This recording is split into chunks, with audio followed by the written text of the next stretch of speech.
Come closer, you've been feeling it too, haven't you? That tiny flicker at the edge of your vision, the whisper of a doubt in your mind.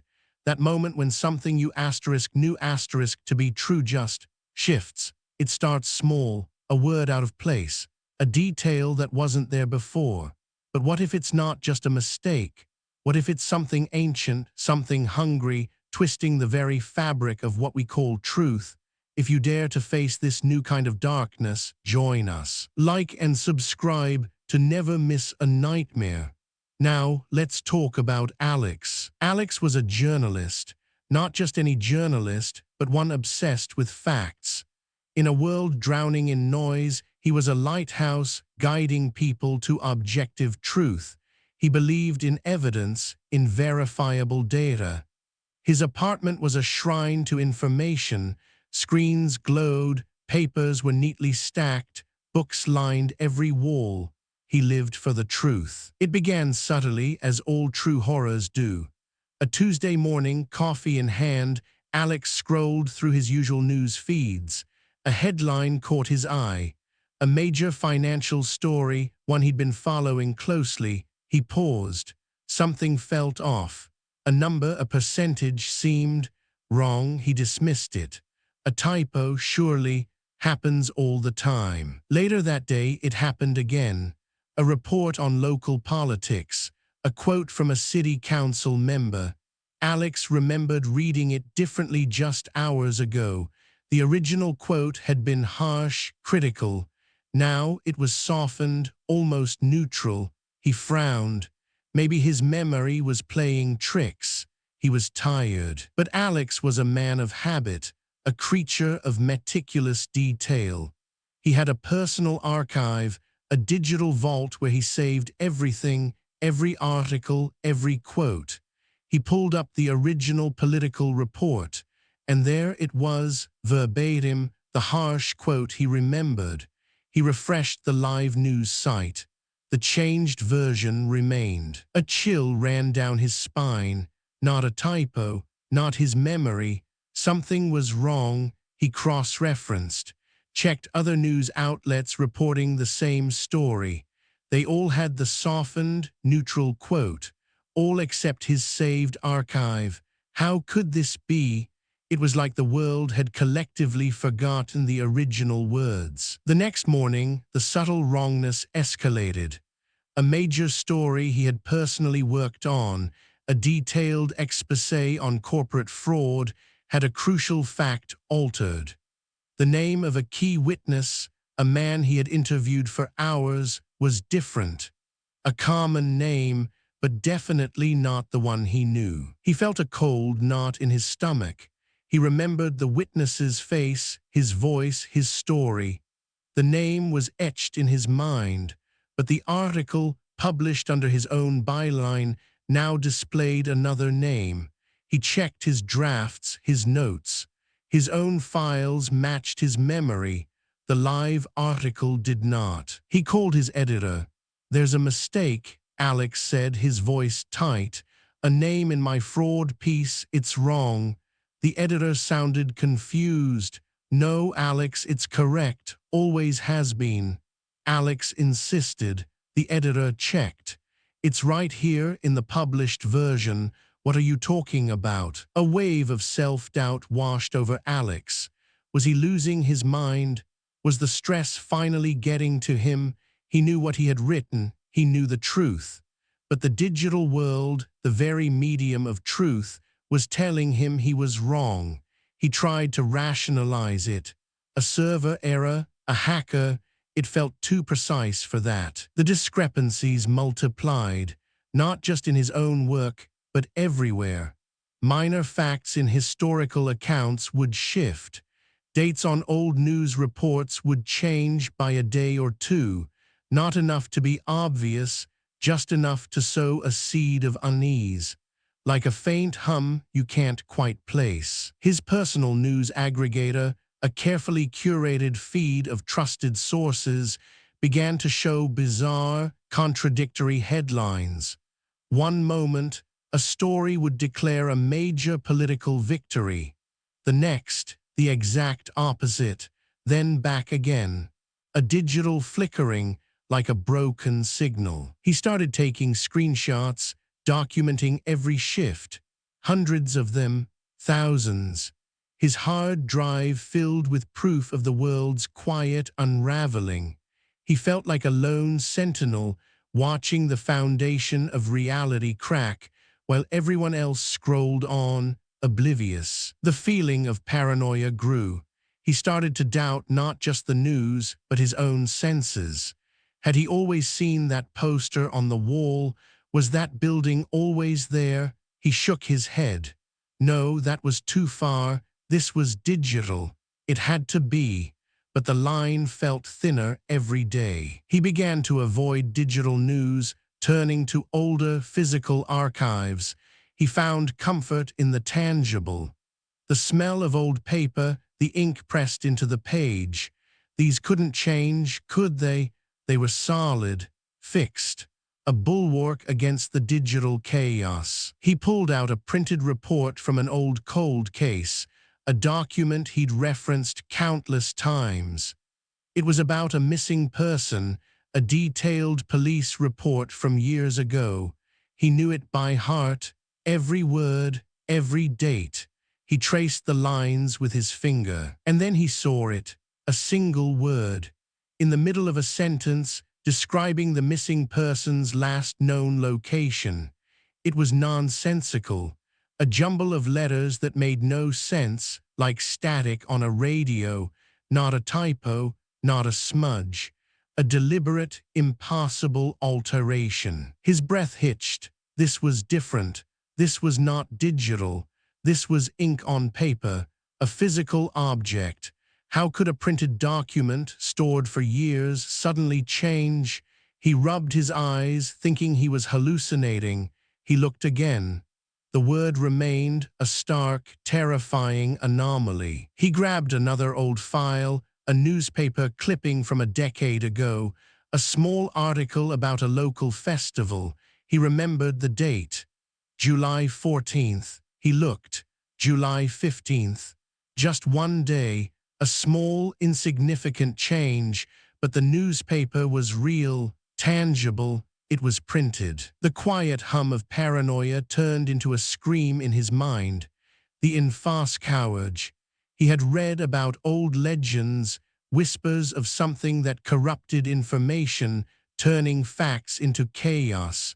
But those were just stories, old tales for children, not real. But what if it was? What if this was the infamous coward, manifesting not just in the digital realm, but bleeding into the physical, corrupting not just data, but matter itself? The thought was a cold, alien hand clutching his heart. It defied all logic. He started to feel a strange static in his own thoughts. A word would vanish mid-sentence. A memory would flicker, replaced by something else, something nonsensical, before snapping back. Was it just stress, or was it spreading? Was it in him now? The city outside his window, once a beacon of order, now seemed to pulse with a hidden, chaotic energy. Every digital billboard, every screen, every signal tower felt like a conduit for this encroaching madness. He was trapped in a web of shifting truths. He had dedicated his life to objective truth, to fact-checking the world. Now, the very concept of objective truth was dissolving before his eyes, replaced by a living, breathing, malicious chaos. He was a journalist in a world where facts were a lie, and his sanity was next. He picked up the printed report again. The nonsensical word was still there, but now, as he stared, the letters seemed to writhe, to shift, forming new, impossible combinations. A silent, terrifying scream built in his throat. The static was no longer just on the page. It was looking back at him, and it was hungry. The letters on the old report writhed. Not a trick of the light, not his tired eyes. They moved, silent and slow, forming new, impossible words before snapping back. The static was no longer just on the page. It was looking back at him, and it was hungry. What would you do when the paper in your hands betrays you? Alex stumbled back, the printed report falling to the floor. He needed an anchor, something digital, something he could control. He rushed to his computer, hoping the physical changes were just a nightmare, a trick of his mind. But the screen hummed with a low, unnatural energy. He opened his personal files, his digital sanctuary, family photos, old projects, things he had saved for years, but they were changing, not just news articles now. His own memories in digital form were being eaten away. File names were scrambled, dates shifted. Then came the emails. Old conversations, once clear, now had gaps. Words vanished, or worse, new words appeared, short, chilling phrases that had never been there. Sentences that made no sense, yet felt deeply wrong, like someone else had written them inside his own past. An email from his mother, years old, about a happy memory. Now, buried within it, a single line, the static remembers. It wasn't her voice. It wasn't her words. It was an invasion, a violation of his most private history. Who would believe him? He tried to cross-reference, to find the original, untainted versions. He opened multiple browser tabs, searching for the facts he knew. But the internet, once his greatest tool, was now a hall of mirrors. Every source contradicted the next. News articles he had cited for years now showed different dates. Historical events he had studied were subtly altered. Some websites he remembered clearly, entire archives of information, had simply vanished, as if they had never existed. He tried to talk to his colleagues, to share what he was seeing. The data, it's changing, he'd say, his voice strained. They would nod slowly. Their eyes held a quiet pity. They saw stress. They saw paranoia. They did not see the truth. Their words were kind, but their meaning was clear. You're working too hard, Alex. Maybe step away from the screen for a bit. They thought he was breaking, and in a way he was. The world was breaking around him, and he was the only one who could see it. The isolation was a cold, creeping thing. He was alone in this nightmare. Every fact he clung to, every memory, was being pulled apart, thread by thread. He felt like a ghost, walking through a world that was steadily forgetting its own past. He picked up a framed photograph from his bedside table, a cherished memory. Him and his sister, years ago, at their childhood home. He smiled, a brief moment of peace, but then he looked closer. In the background, behind them, something was wrong. A tree that wasn't there, a window that never existed, a shadow that looked too much like a distorted face. It was subtle, easy to miss, but once seen, it could not be unseen. His own memories, captured on film, were being rewritten. He fled to the physical, to the archives, the public library's basement, a tomb of forgotten papers. Here he felt safe. These couldn't change. These were solid, unyielding, or so he hoped.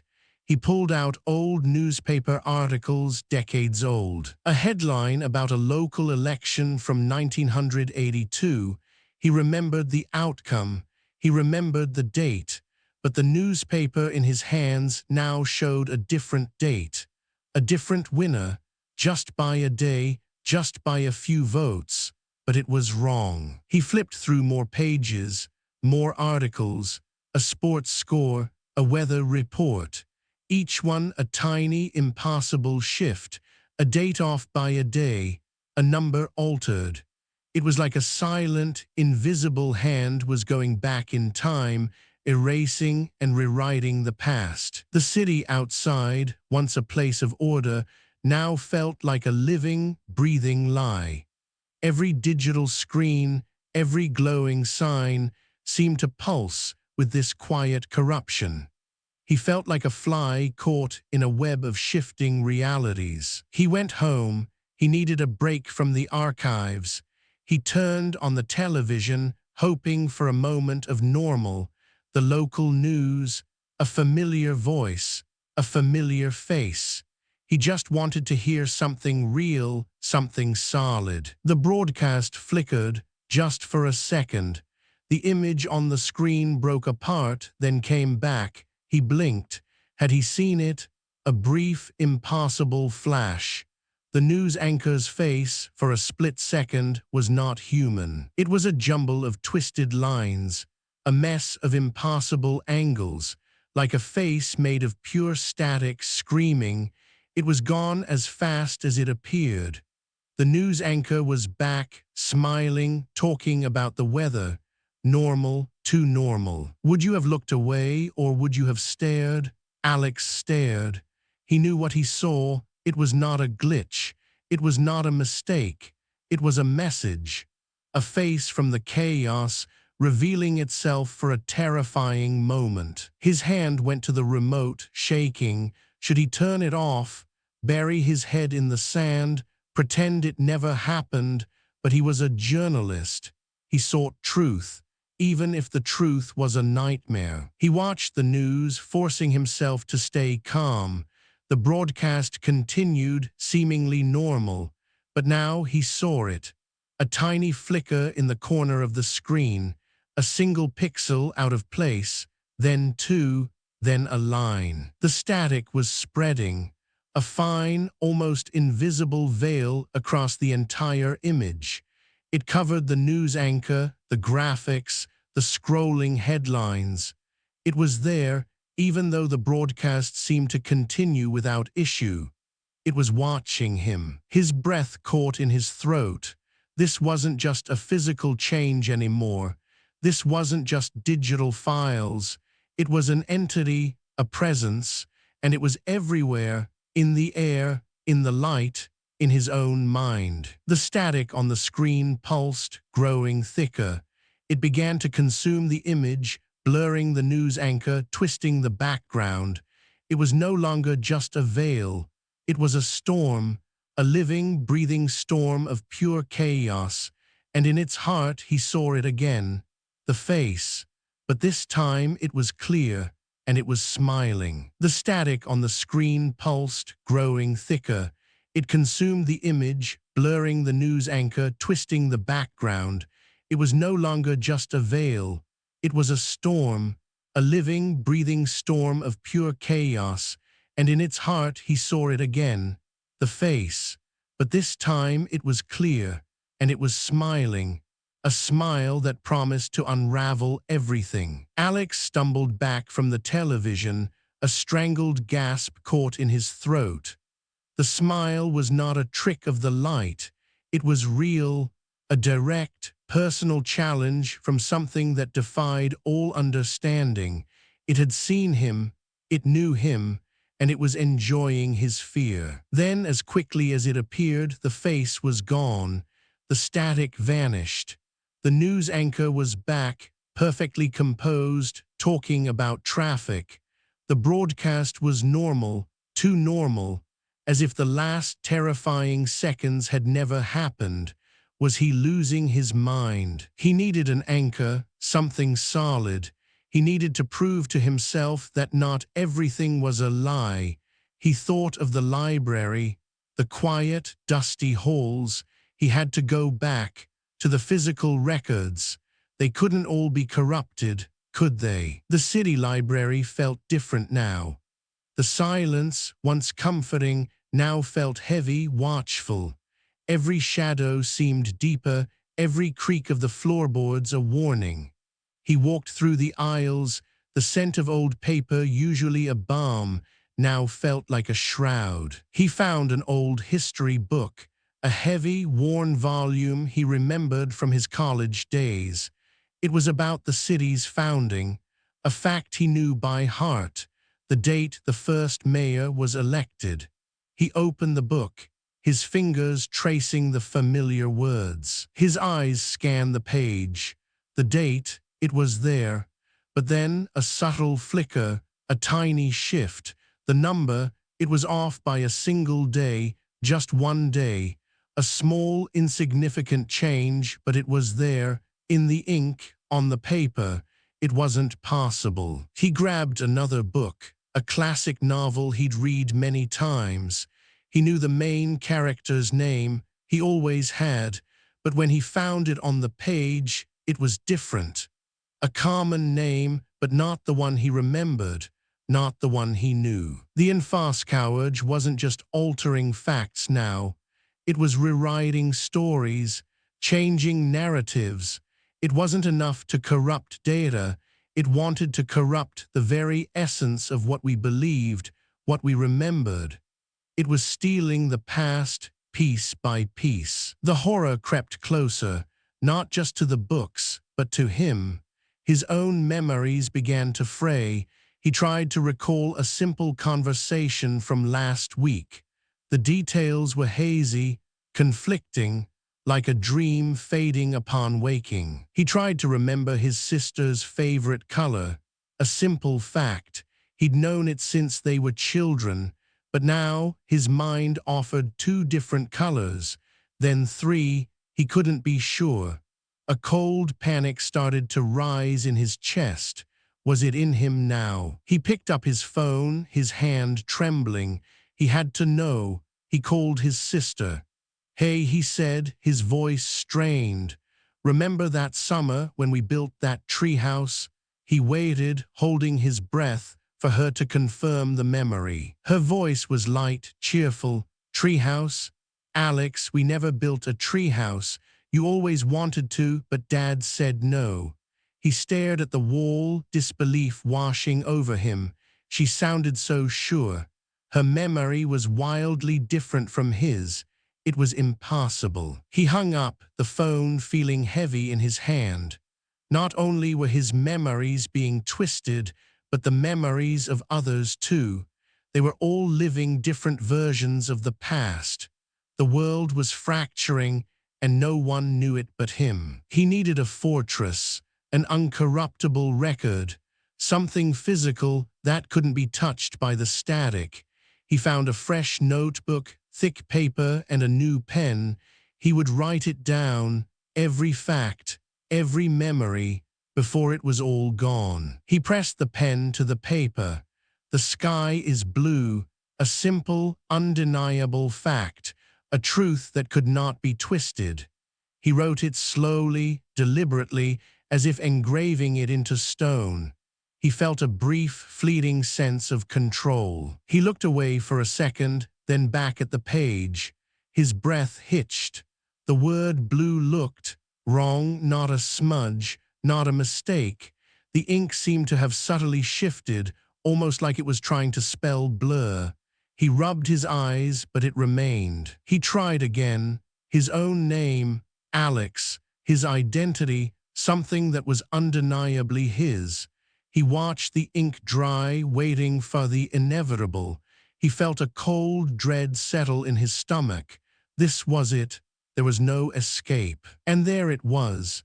The letters of his own name seemed to waver, to shimmer, like they were trying to rearrange themselves. Just a tiny flicker, but enough. Even pen and paper, the last bastion of truth, was not safe. The Infoscouage was everywhere. He dropped the pen. His hands were shaking. There was nowhere to hide, no way to record the truth. The very medium of information, digital or physical, was being corrupted. He was trapped in a nightmare of shifting realities. Then a thought, a desperate flicker of hope. His childhood diary, hidden away for decades, surely that would be untouched. A record of a simpler time before the static, before the lies. A pure, untainted past. He found it, tucked away in an old box in the back of his closet, a small, faded diary. It felt heavy in his hands, cold. He opened it, the pages smelling of old paper and forgotten days. He hoped for comfort. He found only dread. His own handwriting, he recognized it instantly. But then an entry, a detailed description of a birthday party, a vivid memory, but he had never attended that party. He had never written those words. It was alien. It was a lie. He flipped through more pages. Events, names, places that were completely alien to his memory. It was his handwriting, but not his life. The past is a story we tell ourselves. But what if the story changes? The question echoed in his mind, a chilling whisper. He stared at the diary, his own childhood, rewritten by something unseen. A cold dread washed over him. The Infoscourge had not just corrupted data, it had stolen his past, his very identity. He looked up, feeling the entire room shift around him. The static was no longer just on pages or screens, it was in the air, it was in his mind, and it was hungry for his sanity. He stared at the diary, his own childhood, rewritten by something unseen. A cold dread washed over him. The Infoscourge had not just corrupted data, it had stolen his past, his very identity. He looked up, feeling the entire room shift around him. The static was no longer just on pages or screens, it was in the air, it was in his mind, and it was hungry for his sanity.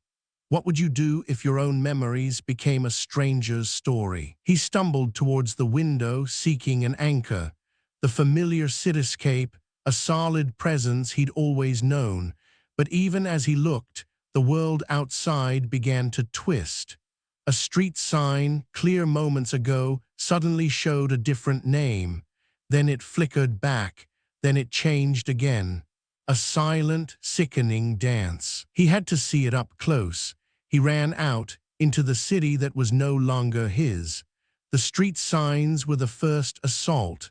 Elm Street became Pine Avenue, then back to Elm, then to something nonsensical. Each shift was a fresh stab of fear. The world was playing a cruel game. Building numbers swapped places. Apartment 3B was now 7C. A pharmacy became a hardware store, then back again. The city's very bones were dislocating. How could anyone navigate a place where everything you knew could change in an instant? It was a labyrinth of lies. He tried to take a bus to escape the immediate area. The electronic display on the front of the bus flickered. Route 17 to the downtown core. Then, just as he reached for the door, it changed. Route 42 to the abandoned docks. Then to a place that didn't exist. The bus drove away, its destination unknowable. He sought a landmark, a statue in the park he'd seen every day for years. It was there, but it wasn't right. The statue's arm, once raised, was now pointing down. Its face, once stern, was now smiling. A cold, unnatural smile. It was like a cruel joke, played by the city itself. Then came the people. He saw an old friend, a man named David, walking down the street. Alex called out David. The man turned, a look of confusion on his face. "My name is Mark," he said. "Do I know you?" Alex's blood ran cold. David, Mark. It was the same face, but the name was wrong, horribly wrong. He tried to explain, to reason. "No, your name is David. We worked together for years." But the man, Mark, just shook his head. "I've always been Mark. You're mistaken." His eyes held no recognition, only pity. It was as if Alex was speaking a different language, a language of truth, in a world that had forgotten it. Later he saw a colleague, Sarah, whom he knew as a sharp lawyer. He approached her, hoping for a moment of shared reality. "Sarah," he began. She turned, a kind smile on her face.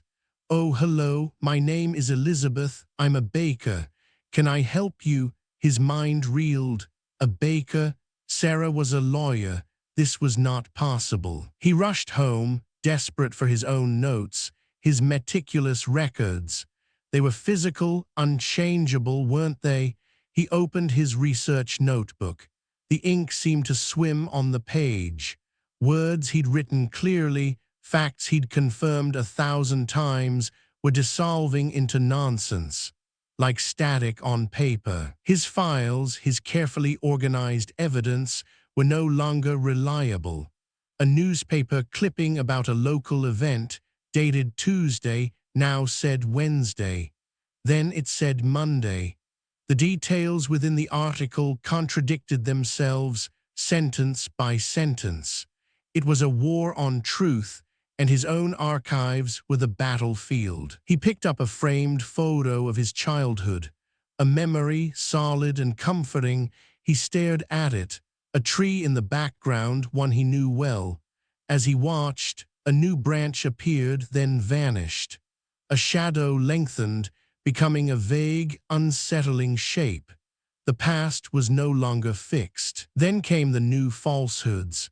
They appeared everywhere, on news channels, on social media, in casual conversations.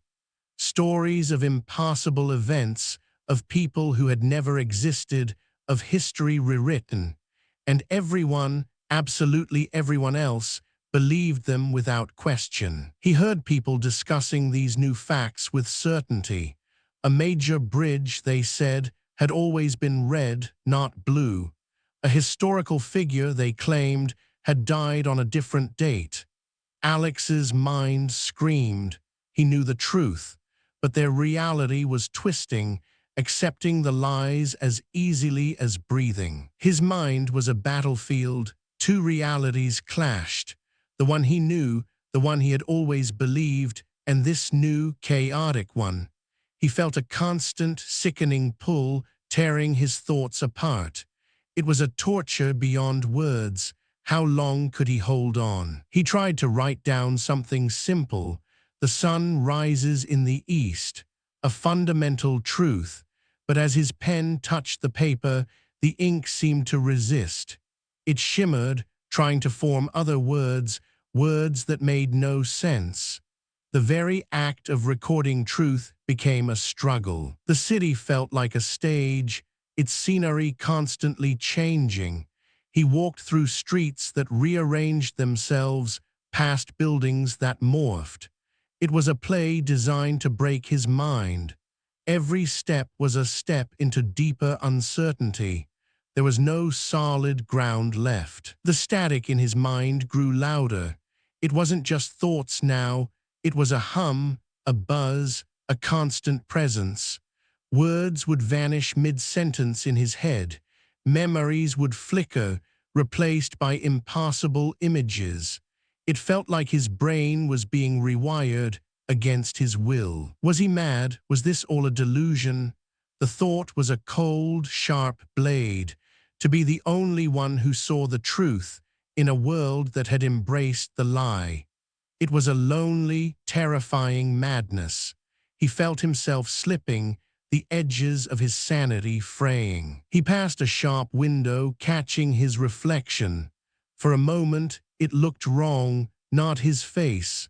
The features were slightly off, distorted. He blinked, and it seemed to snap back. A trick of the light, he told himself. A trick of his tired eyes. But the feeling persisted. He saw it again in a puddle, a fleeting image. His face, but not his face. The eyes were his, but the mouth, the chin, the shape of the head, it was twisted, like a bad dream, like a stranger looking back. He found a cracked mirror in an alleyway. He forced himself to look, and there it was, not his face, a jumble of lines, of impossible angles, a face made of pure static, screaming silently. It was a reflection of the chaos, and it was looking back at him. It was not a human face. It was the Infoscourge, staring out from his own reflection, a manifestation of the chaos that was consuming reality. It was a mirror, showing him what he was becoming, what the world was becoming. a nightmare made real. He raised a trembling hand towards the mirror. The static face in the reflection seemed to mimic his movement, its own chaotic hand reaching out. A cold, alien presence emanated from it, drawing him in. It wanted to touch him, to consume him. The reflection pulsed, his eyes, staring back, filled with an ancient, malevolent intelligence. The rest of the face was a swirling vortex of static, a black hole of identity. It was not just a reflection, it was a promise that soon there would be nothing left of Alex, only static, and it was smiling. The reflection pulsed, his eyes staring back, filled with an ancient, malevolent intelligence. The rest of the face was a swirling vortex of static, a black hole of identity. It was not just a reflection, it was a promise that soon there would be nothing left of Alex, only static, and it was smiling. What would you do if your own face became a window to pure chaos? Alex stumbled back from the mirror, a strangled cry caught in his throat.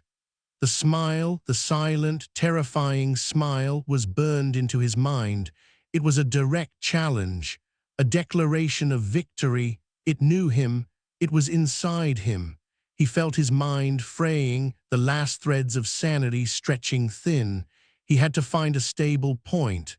Anywhere, anything. He sank to the floor, the cold seeping into his bones. His thoughts were a frantic jumble, memories shifting, facts dissolving. He squeezed his eyes shut, trying to hold on to something real. His name, his past, his purpose. But even those felt like whispers, threatened by a roaring silence. He needed to find the source, the heart of this chaos. If he could find it, maybe he could understand. Maybe he could stop it. It was a desperate hope, a tiny flicker in the overwhelming darkness. He pulled out old city maps, physical ones, hoping they still held some truth. He looked out at the city, a place he no longer recognized. Buildings warped, streets shifted, but somewhere he felt it, a pull, a cold, hungry whisper that seemed to come from the deepest parts of the urban sprawl, a nexus, a core. Then he saw it, not just in the city's structure, but in the air itself. A shimmering, like heat haze, but colder. It was the static, not just on screens, but everywhere. A fine, almost invisible veil.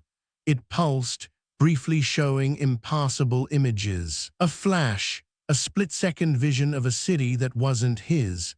Buildings with impossible angles, sky the wrong color. Then it was gone, replaced by the familiar, yet still wrong cityscape. The static was broadcasting, showing fragments of its own chaotic reality. He followed the pull, the subtle shifts in the air guiding him. The city felt alive, but in a monstrous way. Every brick, every window seemed to hum with this alien energy. He was walking into the heart of the nightmare, his sanity hanging by a thread. He reached out, his hand passing through the shimmering air. It felt cold, like touching nothing, but with a faint, tingling sensation, as if millions of tiny needles were brushing his skin. The images within the static flickered faster, showing impossible truths. The pull grew stronger, leading him to the city's industrial edge, to an old, abandoned data center. A monolithic, windowless building that looked like a tomb for forgotten information.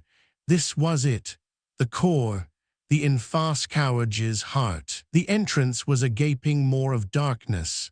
He stepped inside, the air immediately heavy, thick with the scent of ozone and dust. Rows of dead servers stretched into the gloom, like gravestones for lost data.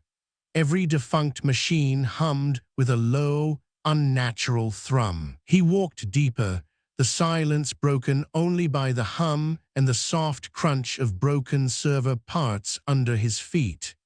The air grew colder, the static thicker. It wasn't just in the air now, it was emanating from the very walls, from the silent, dead machines. He found a central chamber, vast and echoing.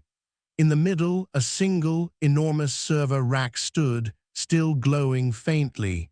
It was ancient, its metal casing covered in strange, crystalline growths that pulsed with a faint, sickly light. This was it, the Nexus. He reached out, his hand trembling, towards the glowing crystals. They felt cold, yet alive. As his fingers neared, a surge of energy, cold and electric, rushed through him. It was a direct connection. A silent, terrifying communication. Images flooded his mind. Not just images, but raw data, pure information, contradictions, impossible truths. The moon was green. The sky was made of glass. History rewritten in a million conflicting ways all at once. It was the Infoscouage speaking directly to him. It showed him a world where gravity sometimes failed. A world where people had three eyes. A world where the past changed every second. It wasn't just destroying truth. It was actively creating a new, self-contradictory reality. A reality of pure, inescapable chaos. The entity seemed to laugh, a silent, chilling sound that echoed in his mind. "You seek truth, little one," it seemed to say. "There is no truth, only what is, and what is can always change." It was mocking him, mocking his lifelong quest. He understood now. The Infoscouage didn't just corrupt, it consumed, it rewrote. And then it made the new, twisted reality the only one. There was no original to go back to, only the ever-shifting present, built on a foundation of lies. His mind felt like it was splitting. How could he live in a world where everything was fluid, where facts were meaningless? The very ground beneath his feet felt unstable, ready to give way to a new, terrifying version of itself. The static in his mind roared. It wasn't just thoughts breaking, it was his very being. He felt his memories, his identity, dissolving into the chaotic hum.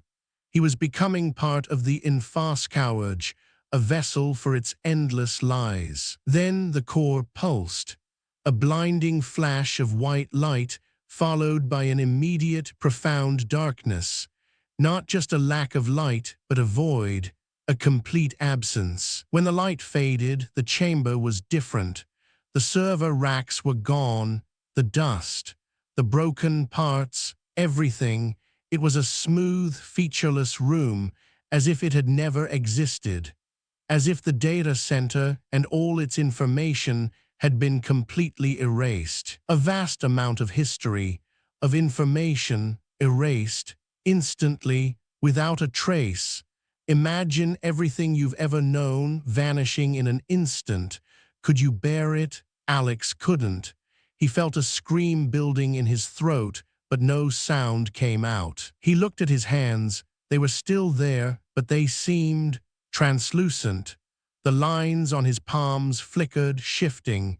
His skin seemed to ripple like water.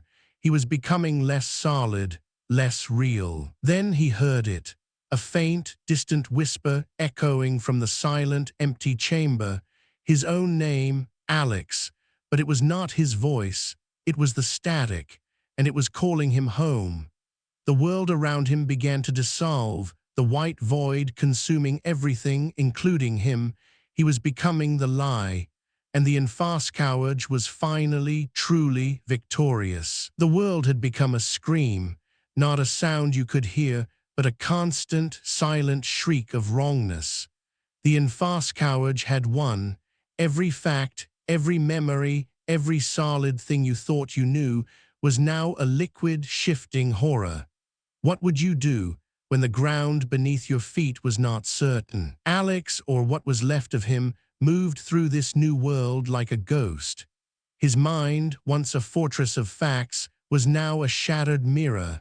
He still clung to a single desperate need, to find one true thing, one unchanging fact. He clutched an old notebook, its pages now shimmering like heat on a summer road. The city itself was a lie. Buildings changed their height, their color, their very shape, from one blink to the next. People walked past, their faces blank, their memories rewritten with every shift. They saw nothing wrong. They lived the new truth. Were they truly living or just existing in the static's dream? Alex tried to read a street sign. Elm Street flickered to Pine Avenue, then Route 9. Then it showed only a jumble of letters, a word that made no sense. His eyes, tired and raw, strained to make sense of the chaos. He knew it was a losing battle, but he couldn't stop. He sought refuge in a park. But the trees, once solid, now shifted their leaves, their bark, their very species, in a silent, horrifying dance. A bench he recognized would vanish, then reappear facing a different direction. There was no peace, no stillness anywhere. He looked at a clock tower. Time, he thought, time must be constant. But the hands on the clock spun wildly, showing every hour at once, then none. The tower itself seemed to stretch and shrink. Even time itself was a fluid, meaningless concept in this world of lies. He pulled out old photographs, his last anchor to a past he remembered. His family, his childhood home, but as he looked, the images writhed. Faces blurred into static, buildings dissolved into impossible shapes. His past was not just altered, it was being erased, rewritten by the hungry chaos. He tried one last time. He opened his laptop, hoping for a flicker of the old truth. But the screen was a storm of pure static, a swirling vortex of pure, meaningless data. There was no information here, only the raw, unfiltered essence of the infoscouage. It was a mirror, reflecting his own unraveling mind. Then he saw it, a structure in the sky, not a building, not a cloud, something impossible. It pulsed with a cold, inner light, its shape shifting as he watched. It defied all logic, all physics. Yet people below walked on, oblivious or perhaps accepting of this new impossible reality. He fell to his knees. The ground beneath him rippled, turning from concrete to grass, then to something rough and unknown. His mind screamed. How could he fact-check a world that mocked the very idea of a fact? The horror of absolute uncertainty was a crushing weight. He caught his reflection in a shattered window. It wasn't him. It was a jumble of lines, a shifting mess of static. His eyes were there, staring back, but the rest was pure chaos. He was becoming the lie. His very identity was dissolving into the static. He felt a pull, a cold, silent whisper that was not a voice, but a presence. It led him to a place where the static was thickest. An old, abandoned building, its walls pulsating with a sickly, internal light. This was it, the heart of the chaos. He entered a vast chamber. In its center, a swirling vortex of pure, living static. It pulsed, a silent, cosmic heartbeat. This was the infoscouage, not a monster with teeth, not evil in the way humans understood. It was something far older, far more terrifying. He reached out a trembling hand. The static was cold, like touching absolute nothingness. Yet it pulled him in. A silent, ancient voice filled his mind, not in words, but in pure, raw information. It was the universe unraveling. He saw images, not of malice, but of endless, indifferent change. Stars shifting into squares, oceans turning to glass. the very laws of existence dissolving, reforming, dissolving again. It was pure entropy, a cosmic force that saw order as a temporary, fragile thing. It was not trying to hurt him, it was simply existing, and its existence meant the collapse of everything else. It was the ultimate, inescapable chaos. The terror was not in its power, but in its absolute indifference. You cannot fight a force that simply is. Alex felt himself dissolving. His hands, his arms, his very body began to flicker, to turn translucent. He was becoming part of the static, a single pixel in its endless, chaotic canvas. His identity, his memories, his very being were being absorbed. The world around him was no longer a place. It was a maelstrom of constantly shifting forms. A sky of impossible colors, mountains that melted into oceans, then reformed into something new. There was no up, no down, no here, no there. His thoughts, once clear, were now a jumble of contradictory facts. His own name, Alex, flickered in his mind, replaced by other names, then by a buzzing silence. He was losing himself. He was losing everything. There was nothing left to anchor him. He was a journalist. He sought truth, but truth was a forgotten dream. Objective reality was a cruel joke. He had dedicated his life to something that no longer existed, and now he was becoming part of the lie. There was no pain, no fear, only a profound, quiet understanding. The Infoscourge was not evil. It was the natural state of things, returning to chaos. And he, Alex, was merely being reabsorbed, a single drop returning to the endless, shifting ocean. His eyes, once filled with the burning need for truth, now reflected only the endless static. They were the last part of him to go, windows to a mind that was no longer his, but a part of the greater, shifting consciousness of the Infoscourge. The world, as he knew it, was gone, replaced by a landscape of pure, unadulterated chaos. A reality where every moment was a new, contradictory truth, and he was a part of it, a fleeting, shimmering thought in the vast, indifferent mind of the Infoscourge. There was no resolution, no escape, only the endless shifting, the constant, quiet hum of the static, always present, always changing, a reminder that what you think you know, what you believe to be true, can always, always be rewritten. And now tell me, what did you just hear? Are you sure of it? Are you really sure? Can you trust your own memory? Can you trust what you just saw?